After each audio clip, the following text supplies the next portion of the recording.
अस्सलाम वालेकुम नाज़रीन, मेरा नाम डॉक्टर मुनव्वर है और मैं एक इंटरनल मेडिसिन स्पेशलिस्ट हूँ। मेरी स्पेशलाइजेशन FCPS फ्रॉम आगा खान और उसके साथ साथ मेंबरशिप इन फ्रॉम CPS भी है।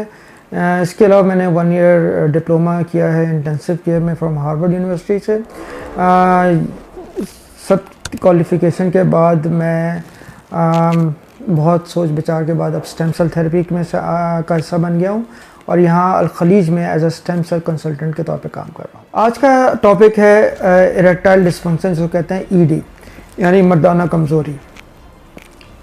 नाज़रीन, मर्दाना कमज़ोरी हमारे माशरे में काफ़ी आम है और इस पर अलमिया ये है कि हम जो आम तौर पे मर्द हज़रात हैं इसका ज़िक्र दूसरे लोगों से नहीं करते। इसमें शायद उनकी एक मर्दानगी का एलिमेंट जो है वो मुतासर होता है। बहरहाल ये एक ऐसा है मर्ज़ जो बहुत आम तौर पे मुआशरे में पाया जाता है और बहुत कॉमन है।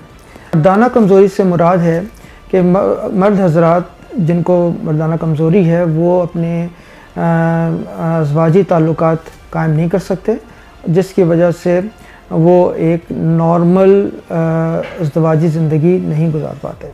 इरेक्टाइल डिस्फंक्शन यानी मर्दाना कमज़ोरी की वजूहात बहुत सारी हैं। जो आम तौर पे कॉमन वजूहात हैं उनमें कुछ बीमारियां हैं जो आम तौर पे जिसका शिकार होते हैं लोग। मिसाल के तौर पे शुगर के अमराज में लोग ED का शिकार होते हैं। इसी तरह दूसरी बीमारियां जिसमें हार्ट की बीमारी है, हाई ब्लड प्रेशर का होना और कुछ हार्मोनल डिसऑर्डर्स हैं जिसमें कुछ हार्मोन्स ऐसे होते हैं जिनका पैदा होना बहुत ज़रूरी है, वो उनमें किसी वजह से कम होते हैं। इसके अलावा कुछ इन्फेक्शंस होते हैं जिसके बाद कुछ लोग जो हैं इस मर्दाना कमज़ोरी का शिकार हो जाते हैं। एक बड़ी वजह जो हमारे यंग लोगों में, बच्चों में या लड़कों में पाई जाती है वो एक है, इसको हम कहते हैं वीनस लीकेज।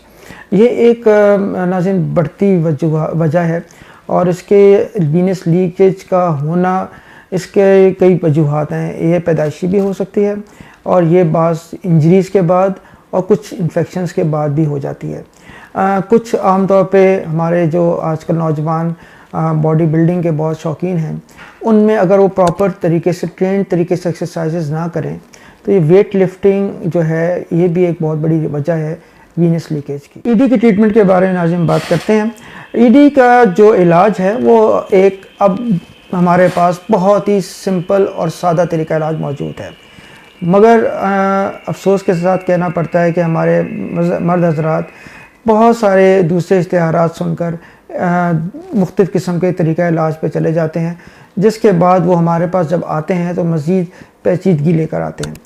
इसके बावजूद हमारे जो स्टेम सेल तरीका इलाज जो हम ऑफ़र करते हैं अपने मरीज़ों को, वो तब भी इतना ही कारगर है जितना कि एक सिंपल ED के मुकाबले में एक कॉम्प्लिकेटेड ED हो। दोनों सूरतों में स्टेम सेल जो है वो इंतहाई कारगर साबित हुआ है। नाज़रीन, स्टेम सेल तरीका इलाज बहुत सादा है और इसमें कोई किसी किस्म की कुछ सर्जरी इन्वॉल्व नहीं है। ये एक बिल्कुल ही नॉन इन्वेजिव तरीका इलाज है। आप वॉक करते हुए चलते हुए आएंगे और कुछ ही देर में इलाज के बाद वॉक करते वापस चले जाएंगे और अपने नॉर्मल रूटीन पे चले जाएंगे। इसी तरह से कोई इसमें परहेज़ या किसी किस्म का कोई बेड रेस्ट हम नहीं रिकमेंड करते और ना ही कोई दवाइयाँ रिकमेंड करते हैं। इस इलाज से अब तक अल खलीज क्लिनिक में बेशुमार लोग फ़ायदा उठा चुके हैं और इसके रिज़ल्ट जो हैं वो इंतहाई, मैं कहूँगा कि अच्छे रिज़ल्ट सामने आए जी। और इसके साथ हम आपको लाइफस्टाइल मॉडिफिकेशन भी एडवाइस करेंगे, जिसमें अगर तो आपको कोई डायबिटीज़, ब्लड प्रेशर, हाइपरटेंशन, इस किस्म की बीमारियां हैं, उनका कंट्रोल होना बहुत ज़रूरी है। साथ साथ अपना वेट कम रखिए, रोज़ाना की डेली वॉक और इसके साथ हेल्दी डाइट का इस्तेमाल बहुत ज़रूरी है जी। आज हम बात करते हैं मर्दाना कमज़ोरी की ट्रीटमेंट पर। मर्दाना कमज़ोरी की जो बेस्ट ट्रीटमेंट इस वक्त अवेलेबल है वो है स्टेम सेल थेरेपी। मर्द हज़रात हमारे जो हैं आम तौर पे वो कई दूसरे इश्तिहारात या कई किस्म की जो अनऑथेंटिक ट्रीटमेंट्स हैं उनकी तरफ चले जाते हैं, जिसके बाद वो उसका नुकसान उठाते हैं और वो मज़ीद पेचीदा कम।